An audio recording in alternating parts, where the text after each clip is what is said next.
I'm glad to be able to team up with Congressman Tiberi and Jordan and Senator Stewart, and really applaud Congressman Tiberi and Jordan for taking the leadership and doing this in Congress, and hopefully through working with other legislators here in Columbus, we'll be able to put pressure on their congressional delegation to support this in Washington. Similar to Jimmy, I represent a good amount of public employees in my district, and these folks have been wronged in the past, and now through sloppy work in Washington, we're just wronged again. And I think we need to do everything we can to protect their hard-earned dollars, and just applaud Congressman Tiberi Jordan for taking leadership in doing this. When my constituents have a good idea, they can't go out and print money to support that idea. Unfortunately, in Washington, that's what's happening time and time again. And not only are they printing money at a rate much faster than the country can sustain it, but they're doing it in a sloppy and irresponsible way. So I think we're fortunate to have congressmen like Jim Jordan and Pat Tiberi who can correct that sloppiness and fight for fiscal restraint and fiscal conservatism in Washington, and just proud to stand here with them and Senator Stewart to do what we can in the Statehouse. Thanks.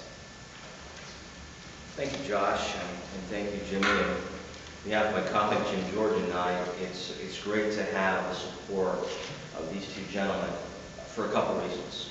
Number one, it helps to gather some momentum here at the State House with state representatives and state senators, highlighting a problem that impacts thousands and thousands of our constituents, retirees throughout this state.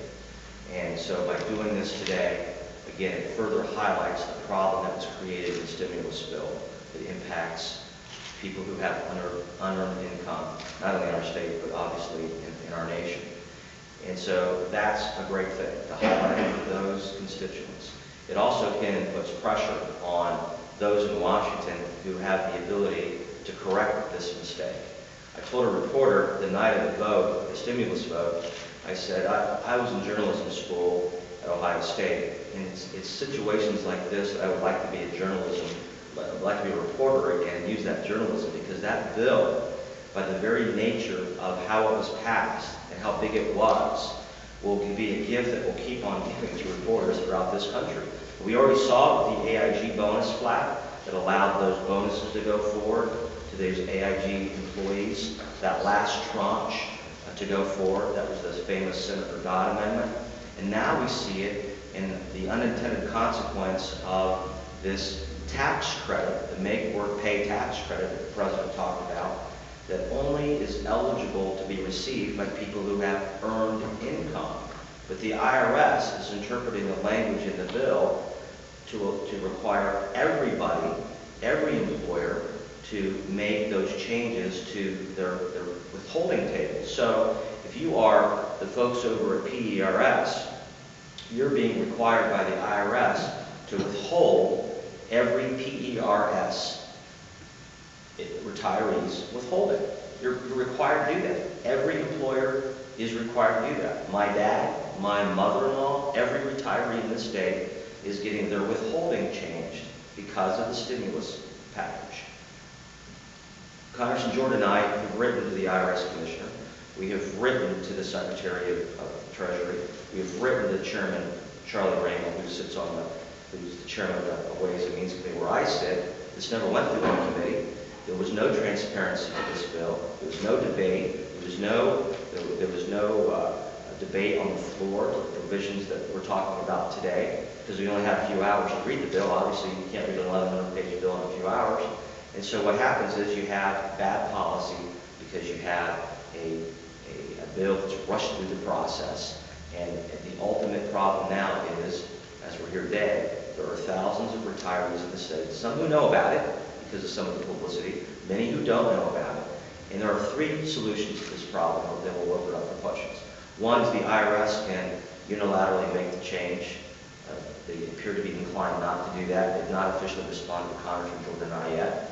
Hopefully they will, but I'm not optimistic based on past experience. Then we have a second option, and that is that we could pass a legislative fix. That's usually not very easy to do in Washington, except like the stimulus package was done in haste.